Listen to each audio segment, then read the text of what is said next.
Palakpakan natin. Anong kaganapan dito? Ano meron? Ay, Celine, nandiyan ka pala. Hello. Good evening. Good evening, Celine. Tingnan natin kung anong opinion ng ating mga judges. In particular, si Kuya Robin. Pero bago si Kuya Robin, kay Angel muna tayo. Parang kinakalabit na ako ni Kuya Robin kasi gusto niya na magsalita eh. Hindi ko na ubusin yung oras sa pagko-comment kasi I'm sure napakahaba ng sasabihin ni Kuya Robin. Gusto ko na sabihin sa'yo, napakaganda mo tignan, napaka-smooth ng transition sa akin switches mo. Ang hirap magsayaw sa pole na nakaganyang tiin. So bravo, bravo. Thank you po. Maraming salamat. At eto na, nagre-ready na. Kuya Robin. I'll stop the world and melt with you. Wow!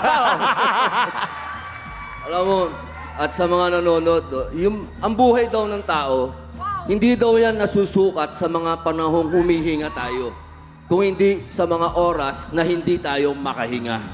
Sa buong performance mo, hindi ako nakahinga. Nananatili kang Thank you. simbolo ng kababaihan at sana makapasok ka sa Grand Finals. Thank you so much, Judge Robin. Bestie?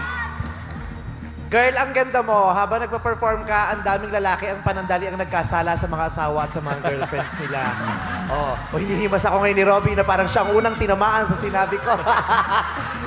Pero, alam mo, sa lahat ng mga babaeng nag-audition at pumasok dito sa semis, ikaw yung pinaka-paborito ko. Alam ng mga judges yan. Bukod sa napakaganda mo at husay na husay ako sa'yo, kaya lang, ang tanong ko, nagsastruggle ka kanina pa sa pole.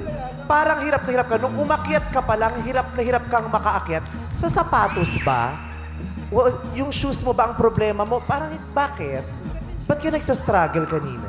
Yung pole po masyadong slippery lang, pero now it's okay na. Medyo madulas ng konti. Oo, kasi damang-dama ko. Hindi kasing smooth nung dati.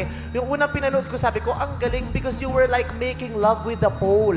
Parang boyfriend mo yung pole na ayaw mong bitawan. Ngayon, nakita ko yung struggle mo habang umaakyat, bumababa at ginagawa mo yung mga routines. Kaya maganda, yun nga lang, parang mukha ko, hindi masyadong flawless. Thank you very Thank you much. so much, Thank you po. Sir FFG. Celine, Ano? you deserve to be in the finals. Congratulations. Thank you po. Thank you very much, judges.